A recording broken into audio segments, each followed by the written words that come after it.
Lucas, no capítulo 9, versículo 31, vamos ver daqui a pouco, mas ele diz que a igreja, na verdade, ela paz, tinha paz, ou seja, o perseguidor, né, aquela grande aflição que estava sobre a igreja naquele momento, desde o início do capítulo 8, aliás, final, né, ali do final do 7, quando se levanta o martírio de Estevão, e a partir daí Paulo, né, respira ameaças contra a igreja, e aí chegando aqui nesse ponto, já para o final do capítulo 9, nós vemos Lucas descrevendo que a igreja, na verdade, tinha paz. E aí um ponto que nós vamos observar dentro já desse contexto, lá em Lucas, aliás, perdão, em Atos, vamos ver Pedro e a restauração.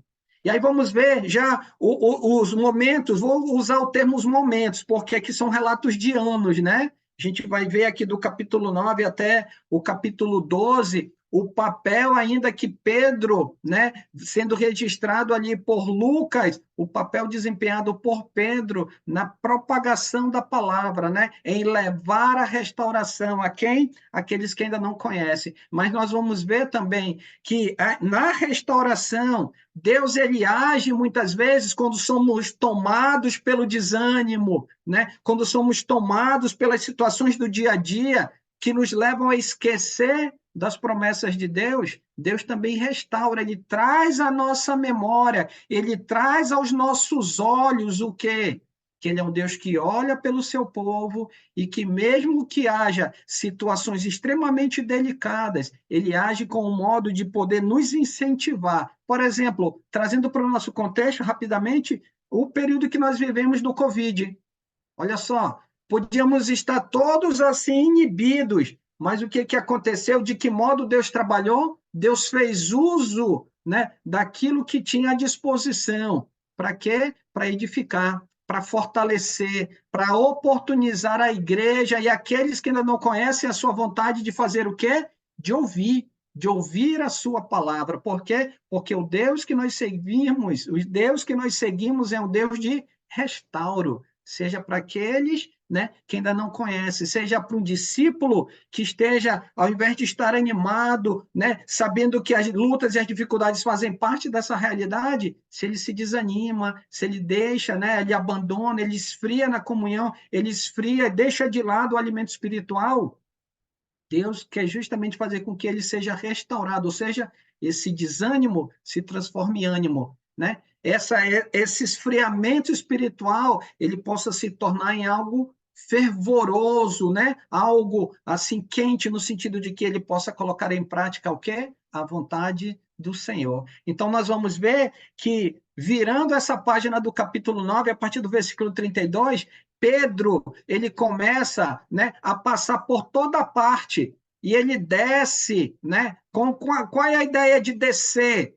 Porque a cidade de Jerusalém, ela ficava numa região central. Nós vamos já ver o mapinha, ela se localizava numa região central, ou seja, ela era alta. Então, se alguém ia, por exemplo, para o Mediterrâneo, para as cidades litorâneas, ele desce. Por isso que a gente ouve essa expressão desceu. Por quê? Porque a altura da cidade de Jerusalém comparado, né, ao litoral. Se alguém vai, por exemplo, para o Jordão, ali para o mar da Galileia, o Rio Jordão, para a cidade, por exemplo, de Jericó, ele desce. Então, por quê? Porque essa região também, do outro lado, ela é, né, de descida, porque a cidade de Jerusalém fica num ponto, num relevo alto. Por isso que ele usa essa expressão, passando Pedro por toda parte, desceu também aos santos que habitavam aonde?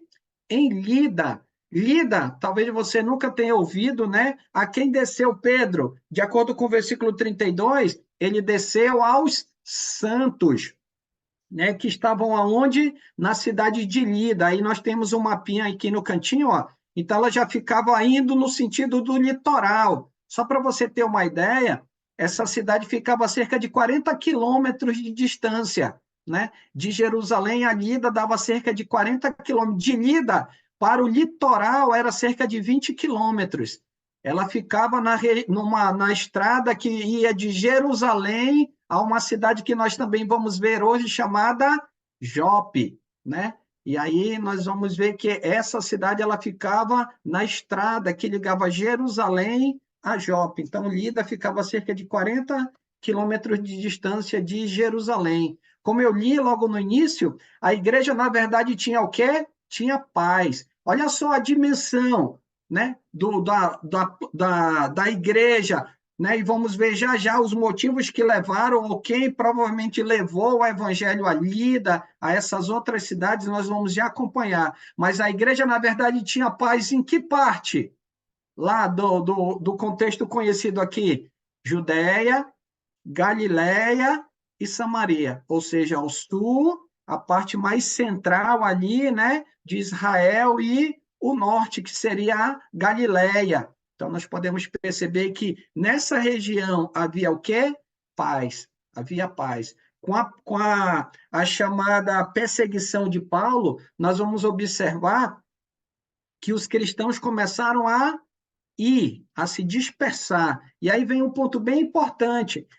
Para que o evangelho pudesse chegar em Lida, uma questão que eu levanto aqui para os irmãos para pensarem comigo, em que momento chegou a eles a restauração? Olhando até o momento que nós estudamos aqui, olhando aí do capítulo 9 para trás, até que momento, aliás, em que momento chegou a eles a restauração? Em Lida, Jope, o que os irmãos, olhando o contexto que nós já observamos, do capítulo 1 até aqui, alguém tem vou colocar um palpite aqui, alguma resposta aí? Em que momento que eles receberam, provavelmente? Nós temos duas citações bem interessantes.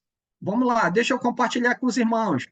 Lembra lá em Atos capítulo 8, versículo 4, se você quiser abrir lá, é só virar uma página, dependendo da sua Bíblia, do tamanho da sua Bíblia, virando a página lá no 8, 4 diz, ó, entre mentes os que foram dispersos iam por toda parte pregando o quê? Pregando a palavra. Pregando a palavra. Observe bem lá no final do versículo 1 do mesmo capítulo, diz que os que foram dispersos, eles foram dispersos por que regiões? Judéia e Samaria. A cidade de Lida, por exemplo, ela ficava na Judéia, era uma das cidades ali da região da Judéia, que ficava mais ao sul, indo no sentido do litoral. Ou também, pensem comigo aqui, lembra lá quando o capítulo 7, quando Filipe ele pregou o evangelho para o eunuco? Lembra? Quando ele faz o batismo do eunuco, ele é tomado, ele sai, né? Ele vai e se encontra numa cidade lá no versículo 40 do capítulo 7. Capítulo 7, versículo... Aliás, desculpem, capítulo 8, versículo 40. Perdão, 8:40. Lá no 8:40, observe lá. Mas Filipe veio se achar em Azoto e, passando além, evangelizava todas as cidades até chegar onde? Até chegar em Cesareia. Sabia onde ficava Azoto? Ela ficava aqui mais ao sul.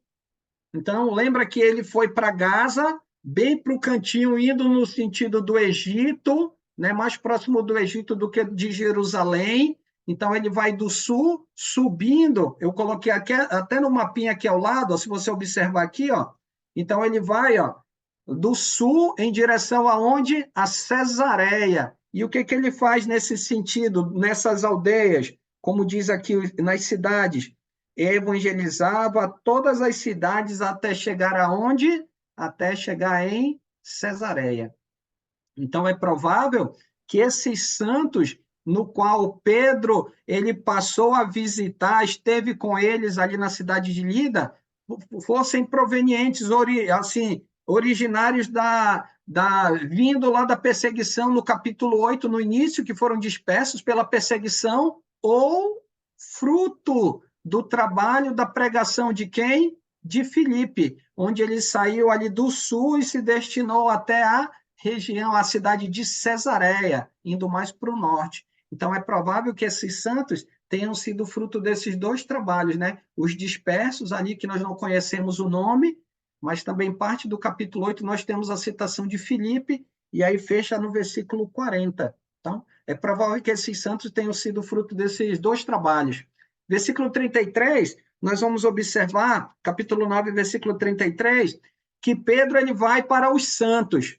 Só que lá na cidade, né, de Lida, ele vai ver, né, ele vai encontrar um homem chamado Enéas. Enéas. E qual era a situação de Enéas, de acordo com o versículo 33? Qual era a situação de Enéas? Versículo Era 33. paralítico. Ele era Paralítico, né? paralítico. Na Isso. cama. Mas ele era paralítico de nascença. Ele nasceu dessa condição, tipo o coxo lá do capítulo 3 de Atos. Não. Versículo. Não. Ele era 8 anos, paralítico há né? Que ele muito tempo. estava. Isso. Ele era paralítico há 8 anos. Então, por alguma situação, né, ele era alguém que andava, se tinha, né, a sua mobilidade perfeita, né, andava, tudo mais, trabalhava, mas por algo, né, seja uma enfermidade, seja assim, um acidente, uma queda, né, algum tipo de situação que tenha ocorrido dentro desse período, ele passou a ficar o quê? Paralítico, não se movia. Ele se restringia ao quê? A sua cama, ao local onde ele dormia. E aí nós percebemos no versículo 33, né, que ele era paralítico. Agora, olha só, Pedro, então, ao ir ao encontro desse homem, que provavelmente, irmãos, ele não era um discípulo. Eu li alguns livros históricos, eles afirmavam que ele era um discípulo. Nós vamos perceber, dentro do estudo que nós vamos ver hoje, por exemplo, lá no 36, quando Pedro, né, quando o Lucas vai descrever uma outra personagem que nós vamos ver já já, chamada Dorcas, ele deixa claro que Dorcas era o quê? Ela era uma discípula. No entanto, Enéas, né, ele não cita, ele não coloca essa informação. Então, provavelmente, Enéas, ele não era um discípulo ainda, né? Então, Pedro vai para os santos, e aí, ou seja, para os discípulos que se encontravam na cidade de Lida, mas aí ele encontra um homem que jazia, né, há 8 anos na cama, né, por causa da sua paralisia. E aí nós vamos observar que se os discípulos são aqueles que levam a palavra restauradora, versículo 34, o que que fez Pedro? O que que fez Pedro? Versículo 34. O que que fez Pedro? Quando ele viu o homem naquela situação, quando ele encontra aquele homem naquela condição, o que que ele fez? Versículo 34.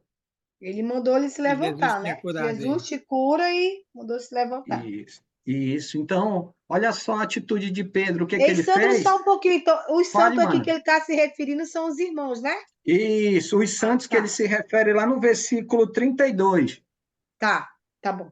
Não, Obrigada. não deixa claro no texto, mas é provável que ele tenha feito. É provável, tá?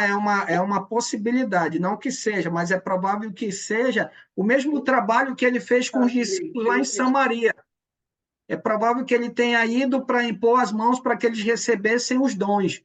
No texto não fala, ele não deixa, mas fica claro que ao buscar os santos, ou para edificá-los, para levar uma palavra, para dizer, olha, aquele que perseguia agora, né, pelo poder restaurador do Senhor, pela sua palavra, agora ele está restaurado, ele é um de nós, mas também pode ser que ele tenha ido para impor as mãos para que eles recebessem os dons, já que o trabalho está crescendo, está ampliando. Os 12 já não vão dar conta, né, do contingente, de atuar em torno de todos. E aí, então, o que, que eles vão começar a trabalhar? A questão dos dons, né? É um ponto, o texto não deixa isso claro. Mas um ponto que a gente observa é que Pedro vai até ele e coloca sobre Enéas a palavra restauradora. Olha só, ele diz que quem é que vai curar aquele homem? Versículo 34. Quem é que vai curar aquele homem? Jesus Cristo. Jesus Cristo. Você lembra quando ele aborda o coxo lá no capítulo 3, quando Pedro diz, olha, eu não tenho ouro nem prata, né? Mas aquilo que eu tenho, isso eu te dou. E aí o que, que ele diz? Em nome de Jesus. Olha lá. Em nome de Jesus. Ele mudou o discurso? De modo nenhum. De modo nenhum. Ele já viu muitas coisas, mas da mesma maneira ele atribui a quem? A Jesus. E aí que vem o ponto. De quem é o poder? De quem é a palavra? Quem de fato faz a diferença? É Jesus. É Jesus. Não somos nós que somos bons. Não é Pedro que é bom. Não é o Bertano que fala bem. Não. É Deus que atua. É Deus, por meio do sangue de Jesus, que nos deu essa condição. Ou seja, o mérito e a glória precisa ser dada a quem? A Jesus. E olha o que Pedro fez. Pedro diz claramente para ele: Jesus Cristo te cura. Levanta-te e arruma o teu leito. E qual foi o resultado no final do versículo 34? Ele imediatamente ficou o quê? Ficou curado, ele se levantou. O que que Pedro disse para ele? Levanta-te. E o que que fez o Enéas? Ele se levantou. Ele ouviu e ele obedeceu. Ele ouviu e fez conforme a palavra de quem? A palavra de Jesus. Ele fez conforme a palavra, né? O poder, o restauro de quem? O restauro de Jesus. Esse é o primeiro resultado. Ou seja, a vida, né, a condição de Enéas, que estava há 8 anos sem poder levantar de onde ele estava restringido, né? A sua mobilidade, a sua vida era restrita àquele leito. Só que a partir daquele momento, né, Pedro, fazendo uso do poder do Senhor, né, da palavra restauradora do Senhor, o que é que ele faz com a condição daquele homem que estava restrito àquele local, aquele leito? Ele dá uma condição melhor. Mas visando o quê? Para que justamente agora ele pudesse fazer o quê? Ele pudesse ouvir, ele já recebeu, né, a ideia do restauro físico, mas que aquilo seja o início para o restauro espiritual de quem? Daquele homem. Observa comigo o versículo 35 e vamos observar qual foi o resultado 2, aqui do versículo 35, dessa palavra trazida por Pedro a Enéas, versículo 35. Viram-no todos, os habitantes de Lida e Sarona. E qual foi o resultado? Quando as pessoas dessas duas cidades viram a quem? Quando eles fazem A cura, né? E muitos se isso, quando eles converteram, né? e viram o restauro, né? A condição, verdade, seu Aníbal, de quem? Daquele homem que jazia há 8 anos, né? Que era passado, porque agora ele estava o quê? Em pé, andando, restaurado fisicamente por quem? Pela palavra do Senhor. E qual foi o resultado? E aí, como a senhora disse, irmã Jovina, no final do versículo 35, os quais se converteram a quem? Ao Senhor. Jesus. Olha lá, se converteram ao Senhor. E aí alguém pode chegar e dizer assim: espera lá, qual é a ideia de que viram-no e se converteram ao Senhor? Primeiro, isso é o efeito da ação restauradora de quem? De Jesus. Por meio de quem? Por meio dos seus apóstolos. No caso aqui, as testemunhas. Lembra o tema do livro de Atos? Que é justamente os propagadores, né, do reino restaurado. Jesus veio e estabeleceu. E agora, no livro de Atos, nós estamos vendo quem? Os mensageiros, aqueles que propagam, assim como eu e você. Agora, no final do versículo 35, eles viram e o que é que eles fizeram? Eles se converteram. Agora, um ponto que me chama a atenção, porque eles viram o homem, e ao verem a ação de Deus na vida daquele homem, o que é que eles fizeram? Eles se voltaram para o Senhor. Agora, será que esse converteram-se ao Senhor era só de boca? Será que esse converteram ao Senhor era só na teoria, só de maneira simples? Será que exigia mais? Olha o que nós vamos observar lá no capítulo 2. Lembra capítulo 2, versículo 7?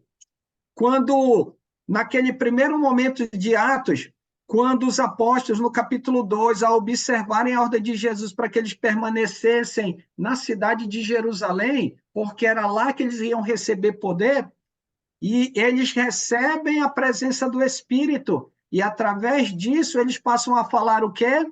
Em línguas, em outros idiomas. E como havia uma infinidade, né, de judeus de várias partes do mundo, olha só o que diz o versículo 7. Estavam, pois, atônitos, 2:7. Estavam, pois, atônitos e se admiravam, dizendo: Vede, não são porventura galileus todos esses que aí estão falando? Olha lá, vede, olhem. Eles estavam contemplando e eles estavam vendo o quê? A ação do Espírito. De que forma? Através de homens humildes, simples, né? Falando o quê? Falando em idiomas de províncias que eles nunca estiveram na vida, estavam falando de maneira clara. E aí é um ponto que também chama atenção, por quê? Porque a partir daí, né, Pedro começa a fazer a pregação, ele começa a trazer a mensagem, e o que ele faz? Ele começa a anunciar a Jesus. Lá no versículo 36, ele diz que eles haviam matado Jesus, que Jesus era o Senhor, que Jesus era o Cristo, e o que eles fizeram? O mataram. E eles, ao ouvirem essas palavras, versículo 37, lá do capítulo 2, eles tiveram o coração compungido de culpa, de remorso, porque aqueles que ele tanto esperavam, eles mataram. E aí eles perguntam para Pedro: o que nós vamos fazer? O que faremos, irmãos? E qual foi a resposta de Pedro no versículo 38? Arrependei-vos, e cada um de vós seja o quê? Batizado para a remissão dos vossos pecados, e recebereis o dom do Espírito Santo. Se alguém quer se converter ao Senhor, será que envolve arrependimento de pecados? Sim. Envolve mudança de vida? Sim. Não é só um gesto simples de levantar a mão, ou sair do seu banco e ir até lá na frente, ou dizer tudo o que foi feito de errado, de modo nenhum. Envolve mudança, né? A ideia de conversão, alguém, pegando a linguagem de trânsito, né? Alguém que está aqui trafegando no sentido centro, aí ele vai converter a direção, ele vai aguardar um retorno, então se ele está indo aqui nessa direção, né? Vou usar aqui melhor para os irmãos me compreenderem. Ele está indo na direção da esquerda para a direita. Aí ele quer converter, ele quer mudar a pista. Então ele vai lá no retorno, o que ele vai fazer? Ele estava indo para cá, ele vai converter para outra direção. Então essas pessoas lá na cidade de Lida, quando diz os quais se converteram a quem? Ao Senhor. Se antes elas não ouviam, elas passaram a ouvir. Se antes elas não obedeciam, elas passaram a obedecer. Se antes elas não valorizavam aquilo que a palavra do Senhor ensinava, elas passaram a valorizar. Ou seja, houve mudança. É isso que Pedro está dizendo lá no capítulo 2, e nós podemos observar aqui no decorrer do livro de Atos, o que a palavra do Senhor ensina. Ou seja, né, aquelas pessoas precisavam estar ouvindo, assim, com os ouvidos atentos e dispostas a fazer o quê? Conforme a vontade do Senhor. Olha o versículo 41. Então, os que lhe aceitaram a palavra foram o quê? Batizados, havendo um acréscimo naquele dia de quase 3.000 pessoas. Então, olha só, muitos vão ouvir e vão se dispor. Muitos vão ouvir, perdão, deixa eu refazer. Muitos vão ouvir e não vão dar ouvidos, não vão obedecer. Alguns vão ouvir, vão ter entendimento e, de fato, vão desejar o quê? Mudar de vida, se arrepender, ouvir e obedecer e colocar em prática aquilo que o Senhor ensina. Foi o que aconteceu em Lida, né? Então, as pessoas ouviram e justamente buscaram fazer o quê? Aquilo que o Senhor ensina. Então, a partir daí, né, Lucas, versículo 36, ele vai fazer uma transição, ele vai mudar de cidade, ele vai mudar os personagens, né? E aí nós vamos perceber no versículo 36, Atos 9:36, que havia em Jope uma discípula por nome Tabita, né? Que é traduzido, quer dizer, Dorcas. E aí um ponto que me chama a atenção, por quê? Por isso que eu citei para os irmãos que provavelmente Enéas, ele não era um discípulo, porque se caso ele fosse, o que que aconteceria? Lucas, assim como ele fez aqui com Dorcas, ele citaria, ele coloca, né, essa informação para fazer o quê? Para deixar claro para os leitores. Então, provável que Enéas não fosse um discípulo. Pedro foi para os santos. E aí alguém, olha, tem um senhor, ou caso ele tenha tomado conhecimento, ou ele foi visitar uma casa e chegou até Enéas. No caso aqui de Dorcas, não. Ela era uma discípula, e ela não era qualquer discípula, nós vamos observar. Era uma discípula, né, que tinha o nome Tabita, que traduzido significava Dorcas. E ela residia numa cidade chamada Jope. Espera aí, qual era a cidade mesmo onde Pedro estava quando Deus, por meio da visão, falou com um homem chamado Cornélio para chamar Pedro? Qual era a cidade que Pedro estava mesmo, lembra? Jope. Então, olha aí, a gente já Deus aqui, através de Lucas, ele já está trabalhando o contexto para chegar onde?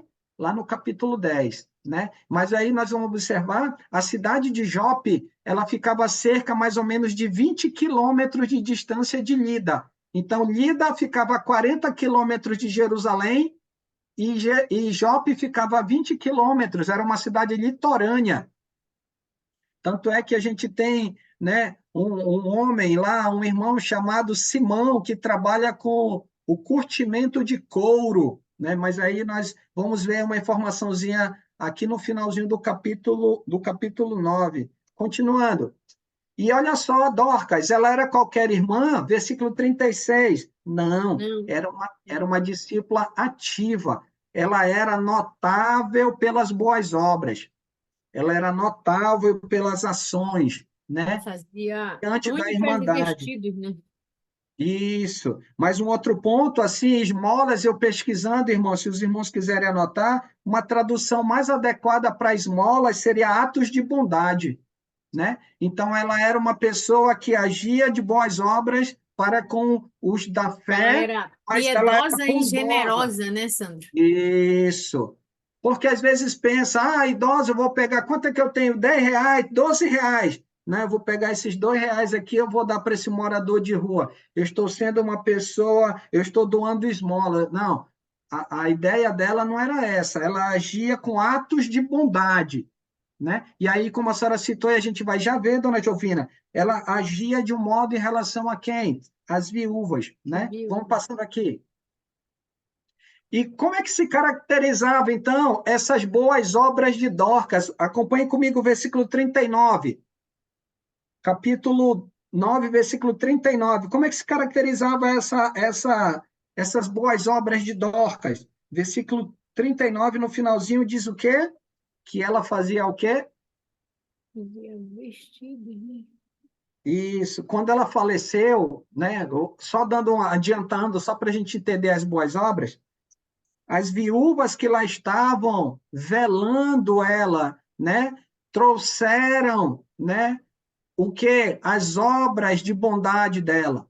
Mostraram as túnicas, os vestidos que Dorcas fez para quem? Para as As viúvas. viúvas necessitadas, né? Deviam E ser não eram necessitadas. poucas. E aí a gente começa a ver para quem eram as obras de bondade. Por isso que a ideia de esmolas, né, eu entendo no sentido uma tradução mais adequada, atos de bondade, porque ela enxergou dentro da comunhão as viúvas. Né? E aí o que é que ela fez? Pelo fato de elas serem viúvas, é provável que ela não tivesse quem as amparasse. E aí o que é que ela fez? Ela se colocou à disposição para dar a elas o quê? Túnicas e vestidos. Então ela se preocupava, né, em relação a isso. Por isso que atos de bondade ficaria mais adequado do que a ideia de esmolas, que isso mostrava justamente a bondade, né, a benevolência dela em relação a quem? A Irmandade, ou se parte dessas viúvas não fossem da Irmandade, para as pessoas que ainda não eram discípulos, olha o testemunho dessa mulher, né? E essas pessoas, Sandro, pode dizer. essa é uma opinião assim. A gente às vezes pode não ter, como se eu não tenho dinheiro para ajudar na congregação, Mas eu posso ajudar com aquilo que eu sei fazer, com o talento que Deus me deu, como se assim, eu posso costurar com ela, eu posso fazer outras coisas que eu sei fazer para ajudar pessoas necessitadas na congregação, né? Como Aham. ela fazia, né? Isso, isso. Por exemplo, nós temos pessoas na congregação que, por exemplo, compram tecido para fazer, por exemplo, as toalhas do púlpito. Uhum. Aí a pessoa que compra, ela não tem o dom da costura, ela não tem o talento, é melhor colocar talento, ela não tem o talento, ela não sabe costurar. Aí uma irmã que costura diz: Não, eu costuro para você, é para a igreja, é para a irmandade, me dê aqui. Aí ela costura, então olha aí o trabalho de duas pessoas, né? É. O irmão vai lá e anuncia o evangelho para alguém, alguém vai lá na frente, toma uma confissão, ela se batiza. Aí, por exemplo, no prédio, né, muitas congregações têm roupa de batismo, por exemplo, e aí, quem é que vai lavar? Aí uma irmã vai lá, e aí que ela pega, coloca na sacolinha, leva para casa, né, lava, deixa tudo bonitinho, coloca no pacotinho, aí chega domingo, no domingo seguinte, já coloca lá no armáriozinho do batistério, Uhum. para quando tiver outro batismo, já tá. Então, olha só, são gestos, como a senhora falou, dona Jovina, não envolve só recurso financeiro, é além Uhum. disso, entendeu? Uhum. Se temos irmãos necessitados, nós podemos fazer o quê? Como o Ministério da Benevolência trabalha na congregação, os irmãos doam voluntariamente, né? Uhum. Chegam para a irmã que organiza, está aqui, Marluce, 5 quilos disso, 3 coisas de óleo, 5 pacotes de leite, e aí vai trazendo, e olha só, voluntariamente, ou seja, Uhum. contribui da maneira que está ao seu alcance. Se todos fazem isso, não sobrecarrega alguns, vai ficar equilibrado para quem? Para todo mundo. Essa é a forma como Deus atua e nos motiva para que justamente a gente faça. Então, Uhum. Dorcas atendia, né, nessa perspectiva, né? Então provavelmente ela ou ela costurava ou então ela fornecia tecido para que outra pessoa fizesse. A ideia é que ela dava essas túnicas e os vestidos para quem? Para as viúvas. E Então Aí vamos Sandro, lá. o ponto que eu Pode só vejo uma falar, pode assim. falar. perguntinha. Pode Só perguntar. dentro dessas qualidades, digamos assim, que você falou, inclui também oração? Você não pode contribuir, você não tem talento, mas você pode orar por aquele irmão. Uhum. Vamos Entra lá. também. Aí, pegando esse ponto que você colocou, por exemplo, a pessoa pode ir lá, o irmão ou a irmã fazer a visita, orar com aquele irmão. Sim. Olha só o que ele está fazendo, né? O que ela está fazendo. Então, isso Uhum. parece algo insignificante, mas não é. É algo extremamente importante. Algo extremamente importante, né? Agora, Então, uma coisa que me chamou a atenção é que ela era piedosa e generosa, né? Porque aquilo já isso, era dela, né? Aquilo gostar de isso, fazer, fazia por amor, né? isso. Então, Aí, olhava dentro da congregação e via o quê? Não era para qualquer viúva, era para a viúva necessitada, né? Que tinha necessidade. e é um ponto assim de piedosa, porque ela colocava Deus, né, como prioridade. É Uhum, isso que a gente precisa entender. Eu e você, como discípulo, trazendo para o nosso contexto, aplicando para nós, por exemplo, qual é a forma de a gente ser piedoso? Por exemplo, nós nos batizamos, recebemos dom ou dons de Deus. Dom, quando eu coloco no sentido do Espírito, mas alguns têm um dom ou mais de um dom no sentido do serviço. Então, como é que a gente vai atuar de maneira piedosa, no sentido de que realmente reconhecendo a ação de Deus na nossa vida, é exercendo esse dom.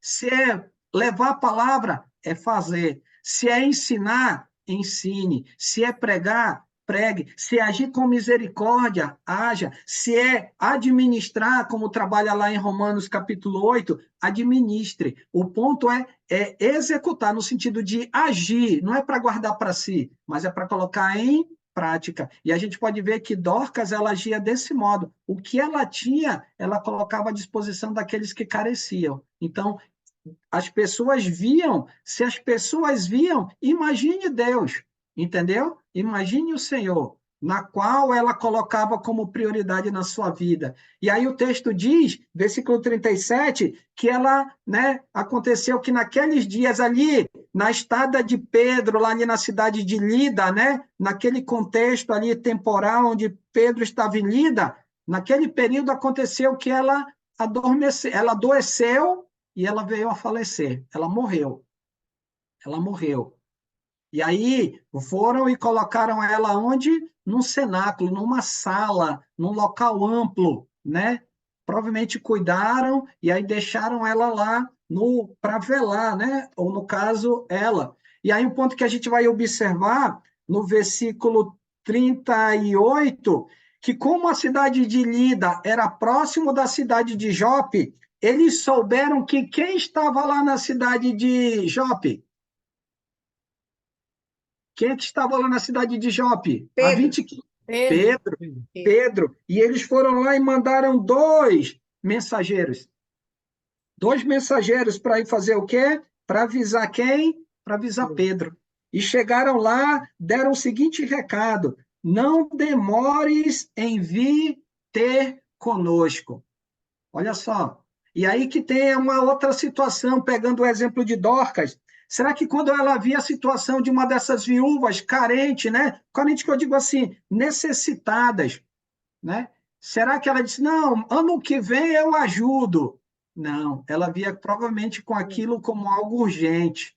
E quando ela estava nessa situação, olha o que os irmãos fizeram. Chegaram com Pedro e disseram, olha, não te demores. Mas espera lá, qual era a situação de Dorcas mesmo? Adoeceu Você e morreu. morreu. E morreu. Amor.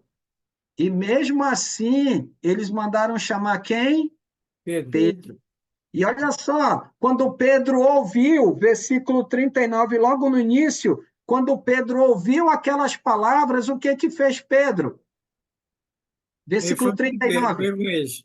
Isso, Pedro atendeu. E o que ele fez? Ele foi. Ele poderia dizer: não, irmãos, infelizmente ela faleceu. Não há mais o que fazer. Mas olha o ponto. O que Pedro já havia visto na vida dele?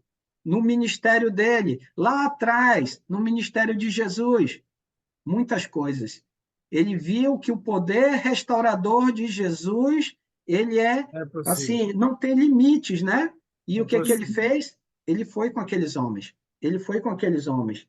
Versículo 40, nós vamos observar ainda dentro dessa parte de Pedro e a restauração, que tendo feito sair, então quando ele chega lá no cenáculo, ele manda as pessoas saírem, todos saiam.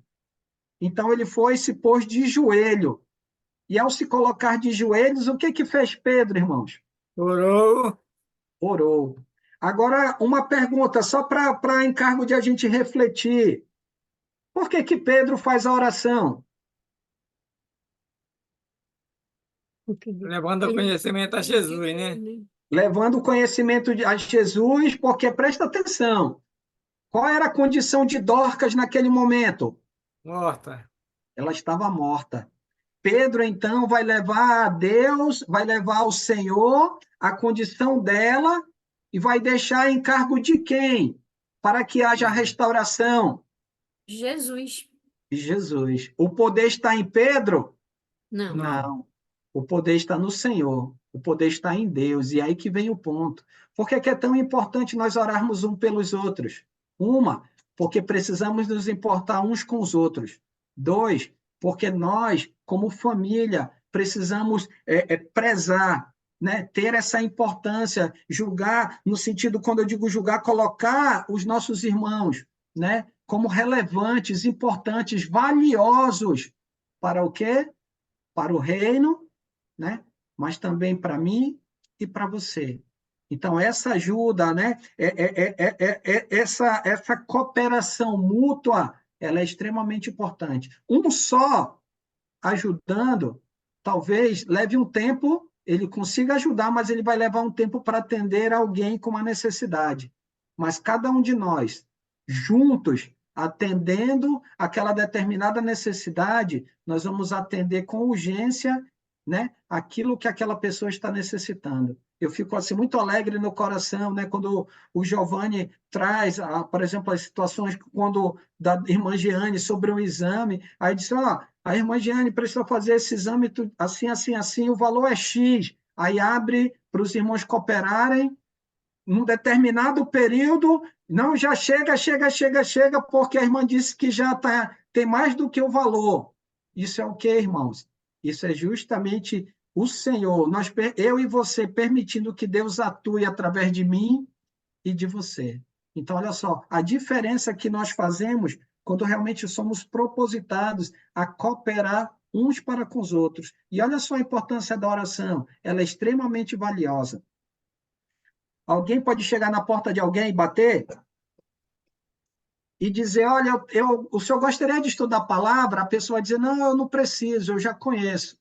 Ela pode negar a pregação da palavra, mas eu ainda não vi uma pessoa negar, abrir a sua porta para receber na sua casa uma oração, seja por ele, seja pela sua família. Então, olha um ponto importante. Então, Pedro está levando diante de Deus, diante do Senhor, o quê? Aquela situação. Por quê? Quem é que tem o poder restaurador? É o Senhor. Lembra lá em João, os irmãos podem anotar, eu vou só citar, João capítulo 11, versículo 41 e 42, quando Jesus manda tirar a pedra do túmulo de Lázaro, e ele olha, ele ergue os olhos para o céu e ele começa a orar, dizendo que ele está orando ali para o Pai, mas não por causa dele, mas por causa de quem? Por causa deles, ou seja, daqueles que estão vendo. E aí, quando ele termina, né, ele dá um brado, né, ele manda, Lázaro, vem para fora. E aí, o que acontece? Lázaro veio. Então, Pedro aprendeu com quem? Com o mestre. Eu e você precisamos aprender com quem? Precisamos aprender com Jesus. Então, lá em João 11, 41 e 42, nós vemos essa cena, e Pedro estava lá. Pedro era um daqueles que estavam com quem? Com Jesus. E aí, quando ele ora, versículo 40, ele chega voltando-se para o corpo. Então, ele está orando ao Senhor, e aí ele se volta para o corpo. Olha o termo que Lucas usa. Então, ele se volta, né, para o corpo que estava ali morto, sem vida. E o que ele diz? Tabita, levanta-te. Mas espera lá, o corpo não está morto? Ela vai conseguir ouvir, só que a palavra ali não é de Pedro. A palavra é de quem? O poder restaurador é de quem? É do Senhor. E aí o que ela faz? Versículo 40, ela abre os olhos. Ela abre os olhos e ela vê quem? Ela vê a Pedro. E aí o que ela faz? Ela se senta, ela se coloca sentada, ela fica sentada onde ela estava deitada. Então, olha aí, abriu os olhos e passou o quê? A ficar sentada, ali na presença de quem? Na presença de Pedro. Então, Pedro vai estender a ela as mãos, né, para que ela se levante aonde ela estava deitada. Antes era um corpo, mas através da palavra restauradora do Senhor, aquele corpo que estava ali inerte, parado, o poder do Senhor deu o quê? Vida. E não era qualquer pessoa, era uma serva ativa, dedicada ao quê? À obra do Senhor. E ele vai, chama os santos, os discípulos lá da cidade de Jope, e o que ele faz? Ele apresenta, e olha só, a apresentação, né, ela fica mais especial para quem? Versículo 41. Quem mais ficou assim? Oxe, olha aí quem? As viúvas. As viúvas. Especialmente a quem? As viúvas. Apresentou-a viva. Imagine a alegria. Imagine, quando eu comentei logo no início, que muitas vezes as situações dessa vida nos entristecem. Uma fatalidade, uma enfermidade, um desemprego, uma condição precária, algo que nós não esperávamos, e aí vai e acontece. Poderíamos jogar tudo para cima, né? Jogar tudo que andamos com o Senhor, mas olha só, a ação de Deus na vida daqueles discípulos. Eles estavam provavelmente desanimados, chorando, em pranto, em luto, e Deus transformou tudo isso. Deus restaurou isso em quê? Em alegria. E não somente isso, Deus trabalhou para que os irmãos, ao contemplar o restauro da vida de Dorcas, pudessem estar animados, mas também pudessem anunciar a quem? Aqueles que não conhecem ao Senhor. E olha só, versículo 42, na primeira parte. Isso se tornou conhecido por toda Jope. Então, o que a gente precisa fazer com esta palavra restauradora? Restringir a mim, a você? Não. Restringir a nossa família? De modo nenhum. Precisamos levar essa palavra restauradora a quem? Aqueles que não conhecem. Por quê, Lica? Final do versículo 42. Para que todos possam crer. Olha o que diz o versículo 42 no finalzinho. E muitos creram em quem? Em Pedro? Não. Muitos creram no Senhor. Quem é que faz a diferença? É o Senhor. Se eu e você temos a oportunidade de edificar os nossos irmãos, é graças ao Senhor. É graças ao Senhor. E precisamos reconhecer isso. Precisamos nos preparar para isso. E precisamos nos colocar à disposição para sermos ensinados, alimentados, valorizando a comunhão. Para quê? Para que, ao estarmos alimentados, possamos ter conteúdo para ensinar para quem? Para aqueles que ainda não conhecem a palavra restauradora de quem? Do Senhor Jesus. Para que justamente eu e você possamos fazer a diferença. Para a gente finalizar, então, a restauração, ela continua em nossos dias.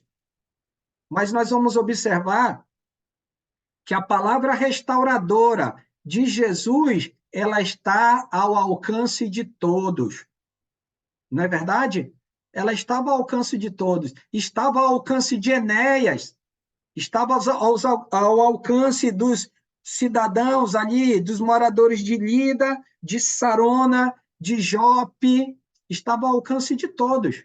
Mas o que as pessoas precisam fazer? Hoje, seja na sua cidade, seja aqui na minha cidade, as pessoas precisam estar dispostas a ler.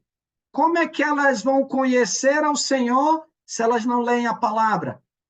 Se elas não ouvem? Se elas não têm o entendimento? Se elas não têm a disposição em obedecer à palavra da vida? A palavra restauradora, ela está à disposição de todos, está ao alcance de todos, mas é necessário que as pessoas tenham, né, uma postura adequada em relação ao quê? A palavra. Graças a Deus, um dia eu e você tivemos. E graças a Deus estamos permanecendo debaixo da restauração de quem? Do Senhor Jesus. E outro ponto para a gente finalizar, esta palavra da vida, hoje, para aqueles que estão na restauração, não se limita à realidade física. Não se limita a essa realidade física, porque se ela se limitasse somente a essa realidade física, né, como o próprio é ensinado por Paulo lá no contexto de 1 Coríntios capítulo 15, nós seríamos os homens mais infelizes da terra. No entanto, em Jesus, a palavra da vida, ela se estende, as suas promessas se estendem para a eternidade. A quem? Aos restaurados. Então, irmãos, hoje, vivendo na restauração, ouvindo, obedecendo, tendo clareza a respeito da palavra e colocando em prática essa palavra, continuemos. Não importa aquilo que virá, não importa as situações que ocorram, permaneçamos firmes, porque a morte, para aqueles que são restaurados no Senhor, não é o fim. Dorcas, num dado momento da sua vida, após a sua ressurreição, ela faleceu. Mas ela está triste? Não, a esperança dela está na eternidade, assim como eu e você. Então, o que importa é que no momento que chegar, né, o final, que as pessoas dizem o final, para aquele que é um discípulo de Jesus, a morte ela não é o final, a morte é o início, porque o nosso galardão, ele é o quê? Ele é eterno. Então, que possamos ouvir, permanecer, entender e obedecer o quê? A palavra do Senhor. Do Senhor. Abrir para alguém, algum comentário, alguma pergunta antes de a gente fazer a oração, algo que não ficou claro. Eu já abro para os irmãos para a gente, após isso, fazer a oração final. Tranquilo, então? Ótimo. Significa que nessa pausa o professor não ficou enferrujado, né, Lica? Ficou Vamos lá. nada, o professor tá melhor do que antes, menino. Oxe, tá Tá descansado, top. né? Graças a Deus. Graças a Deus. Vamos orar, então, passar a palavra para o nosso irmão Marcos, lá de Boa Viagem. Ele vai nos conduzir na oração final. Com você, Marcos. Boa noite a todos, que a graça e a paz do nosso Senhor Jesus esteja com todos nós. Quero agradecer de antemão pela palavra que o nosso irmão trouxe para todos nós, para que nós venhamos a refletir e meditar na palavra do Senhor, que nos ensina a termos transformação, a amar ao nosso próximo como a nós mesmos. Vamos orar nesse momento. Querido e eterno Deus, somos gratos ao Senhor, Pai, por ter nos restaurado, por ter, Pai, nos alcançado. E queremos, nesse momento, Pai, nos entregar diante do Senhor, para que o Senhor continue fazendo essa restauração em nossas vidas. E que cada irmão, Pai, aqui presente, venha, Pai, reconhecer o Teu grande amor. E que cada um de nós venhamos a fazer a Tua vontade, não a nossa, Pai. Sabemos que lutas virão, dificuldades, barreiras, mas queremos segurar em Tuas mãos, porque se segurarmos em Tuas mãos, com certeza iremos vencer cada obstáculo, Pai. E por isso Te entregamos, Pai, as nossas vidas, para que o Senhor restaure cada um, Pai. Desde o doente, ao desempregado, ao fraco na fé, que o Senhor, Pai, restaure a vida de cada um de nós, porque sabemos que precisamos entender e obedecer a Tua palavra, Pai. E oramos também, Senhor, por aqueles que têm se desviado da Tua sã doutrina, têm buscado caminhos, Pai, que pode levá-los à perdição, Pai. Que o Senhor use de misericórdia tocando no coração desses irmãos, para que eles possam voltar ao primeiro amor, Pai. E que suas vidas possam ser restauradas mais uma vez, Pai. Te agradecemos, Pai, por cada lar representado nessa live, Pai. Que o Senhor abençoe a cada família, Pai, colocando Tua mão santa e poderosa sobre cada um dos nossos familiares, restaurando vidas, Pai. E que o Teu nome seja pregado por todos nós. Em nome de Jesus é que te oramos para todos sempre. Amém, Senhor. Amém. Amém. Boa noite, seu Mendo. Obrigado, Marcos. Obrigado, irmão. Parabéns aí, seu Mendo. Oi, Renato. Boa Boa noite, noite, Renato. irmão. Boa noite a todos. Boa Obrigado. noite, por meu irmão tudo. Maria. Boa noite, Maria. Boa noite, Juninho. Boa noite, meus irmãos. Oi, Sérgio. Dona Maria. Boa noite. Boa noite, seu Boa noite, Renato. boa noite. Beijo.